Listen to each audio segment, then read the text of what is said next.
എല്ലാവർക്കും news first മലയാളത്തിന്റെ പുതിയ വീഡിയോയിലേക്ക് സ്വാഗതം. ക്രിക്കറ്റ് ലോകത്തെ ഏറ്റവും പുതിയ വാർത്തകൾ ആദ്യമേ അറിയാൻ ഈ ചാനൽ മറക്കാതെ സബ്സ്ക്രൈബ് ചെയ്യുക. റോയൽ ചാലഞ്ചേഴ്സ് ബാംഗ്ലൂരുവിനെതിരെ ഏറ്റുവാങ്ങേണ്ടി വന്ന അത്യന്തം നാണം കെട്ട പരാജയത്തിനു ശേഷം അക്ഷരാർത്ഥത്തിൽ തകർന്നുപോയ നിലയിലായിരുന്നു ചെന്നൈ സൂപ്പർ കിങ്സ് നായകൻ ഋതുരാജ് ഗെയ്ക്വാദ്. അദ്ദേഹത്തിന്റെ വാക്കുകളിൽ ആ പരാജയത്തിന്റെ ആഴവും വേദനയും എത്രത്തോളമുണ്ടെന്ന് ഓരോ വരികളിലും വ്യക്തമായിരുന്നു. ക്യാമറകൾക്ക് മുന്നിൽ നിൽക്കുമ്പോൾ അദ്ദേഹത്തിന്റെ കണ്ണുകളിൽ നിന്ന് ഏതു നിമിഷവും കണ്ണുനീർ ഒഴുകിയിറങ്ങാൻ വെമ്പുന്നൊരവസ്ഥയിലായിരുന്നു അദ്ദേഹം. എന്നാൽ ക്രിക്കറ്റ് ലോകത്തെ മുഴുവൻ സ്തംഭിപ്പിച്ചതും ആരാധകരെ അമ്പരപ്പിച്ചതും അതൊന്നുമായിരുന്നില്ല. ആ ഘട്ടത്തിൽ അദ്ദേഹം മഹേന്ദ്ര സിംഗ് ധോണിയെയും സഞ്ജുവിനെയും ഓർമ്മിച്ചുകൊണ്ട് പറഞ്ഞ ചില കാര്യങ്ങളായിരുന്നു അത്. IPL 2026 11ാം മത്സരം അരങ്ങേറിയത് ആവേശത്തിന്റെ പൂരപ്പറമ്പായ ചിന്നസ്വാമി സ്റ്റേഡിയത്തിലായിരുന്നു. എന്നാൽ ഈ മത്സരം ചെന്നൈ സൂപ്പർ കിങ്സിനെ സംബന്ധിച്ചിടത്തോളം ഒരു ദുസ്വപ്നമായി മാറി. RCB ബാറ്റ്സ്മാൻമാർ ചെന്നൈ ബൌളർമാരെ അക്ഷരാർത്ഥത്തിൽ പിച്ച് ചീന്തുകയായിരുന്നു. ആദ്യം ബാറ്റ് ചെയ്യാനിറങ്ങിയ RCBക്കായി ഫിൽ സോൾട്ട് 46 റൺസ് നേടിയപ്പോൾ വെറും 29 പന്തുകളിൽ നിന്ന് ദേവ്ദത്ത് പടിക്കൽ 50 റൺസ് അടിച്ചുകൂട്ടി. എന്നാൽ യഥാർത്ഥ വെടിക്കെറ്റ് വരാനിരിക്കുന്നതേ ഉണ്ടായിരുന്നുള്ളൂ.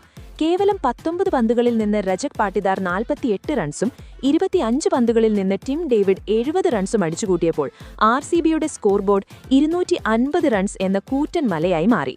മറുപടി ബാറ്റിംഗിനിറങ്ങിയ ചെന്നൈക്ക് മുന്നിലുണ്ടായിരുന്നത് 251 റൺസ് എന്ന അസാധ്യമായ വിജയലക്ഷ്യമായിരുന്നു.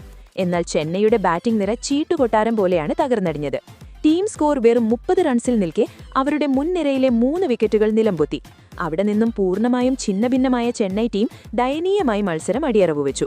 ഈ ദാരുണമായ പരാജയത്തിനു ശേഷമാണ് ഋതുരാജ് ഗെയ്ക്വാദിന് മഹേന്ദ്ര സിംഗ് ധോണിയെ അതികഠിനമായി ഓർമ്മ വന്നത്. കാലിലെ പേശികൾക്കേറ്റ പരിക്കിനെ തുടർന്ന് MS ധോണിക്ക് ടീമിന്റെ ഭാഗമാകാൻ സാധിക്കാത്തത് ചെന്നൈക്ക് വലിയ തിരിച്ചടിയായിരിക്കുകയാണ്. ഇതിന്റെ ഫലമായി ടീം തുടർച്ചയായ 3ാമത്തെ മത്സരത്തിലാണ് പരാജയം രുചിക്കുന്നത്. ഹൃദയം നുറുങ്ങുന്ന വേദനയോടെ ഋതുരാജ് പറഞ്ഞു, ഇന്ന് ഞങ്ങൾ ടോസ് ജയിച്ച് ആദ്യം ബൌളിംഗ് തിരഞ്ഞെടുത്തപ്പോൾ RCBയെ പരമാവധി 150-160 റൺസിൽ ഒതുക്കാമെന്നാണ് ഞങ്ങൾ ലക്ഷ്യമിട്ടിരുന്നത്. എന്നാൽ RCB ബാറ്റ്സ്മാൻമാർ കളിച്ച രീതിയും അവർ ഞങ്ങൾക്കുമേൽ അടിച്ചുകൂട്ടിയ 250 റൺസും ഞങ്ങളുടെ നിയന്ത്രണങ്ങൾക്കും അപ്പുറമായിരുന്നു.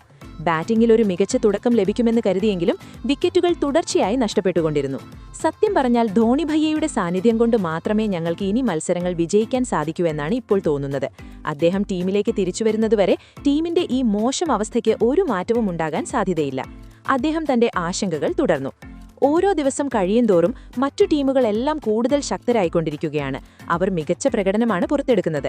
വരാനിരിക്കുന്ന മത്സരങ്ങളിൽ ഞങ്ങൾക്ക് ജയിക്കണമെങ്കിൽ ധോണി ഭയ്യയുടെ മടങ്ങിവരവ് അത്യാവശ്യമായി മാറിയിരിക്കുന്നു.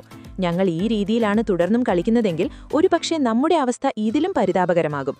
ഇന്ന് ഞങ്ങൾ വിരാട് കോഹ്ലിയുടെ ടീമിനോടാണ് പരാജയപ്പെട്ടത്. നാളെ രോഹിത് ശർമ്മയുടെ ടീമിനെതിരെ കളത്തിലിറങ്ങുമ്പോഴും ഞങ്ങളുടെ അവസ്ഥ ഇതുതന്നെയാകാം. അതിനാൽ ധോണി ഭയ്യയുടെ തിരിച്ചുവരവ് ഇപ്പോൾ വളരെ അത്യാവശ്യമായി മാറിയിരിക്കുന്നു. ഇതിനു പിന്നാലെയാണ് മാധ്യമപ്രവർത്തകരെയും ആരാധകരെയും ഒന്നടങ്കം ഞെട്ടിച്ചുകൊണ്ട് ക്യാപ്റ്റൻസിയെക്കുറിച്ച് അദ്ദേഹം ആ വലിയ പ്രഖ്യാപനം നടത്തിയത്. തന്റെ നിസ്സഹായത തുറന്നു സമ്മതിച്ചുകൊണ്ട് അദ്ദേഹം സഞ്ജു സാംസണെക്കുറിച്ച് പറഞ്ഞ വാക്കുകൾ ആരുടെയും കണ്ണു നനയ്ക്കുന്നതായിരുന്നു. സത്യം പറഞ്ഞാൽ ഒരു മികച്ച ക്യാപ്റ്റനായി ടീമിനെ മുന്നോട്ട് നയിക്കാൻ എനിക്കിപ്പോൾ സാധിക്കുന്നില്ല എന്ന് ഞാൻ തിരിച്ചറിയുന്നു. അതുകൊണ്ട് തന്നെ സഞ്ജുവാണ് ഈ ക്യാപ്റ്റൻസിക്ക് ഇപ്പോൾ ഏറ്റവും അർഹനെന്ന് ഞാൻ വിശ്വസിക്കുന്നു.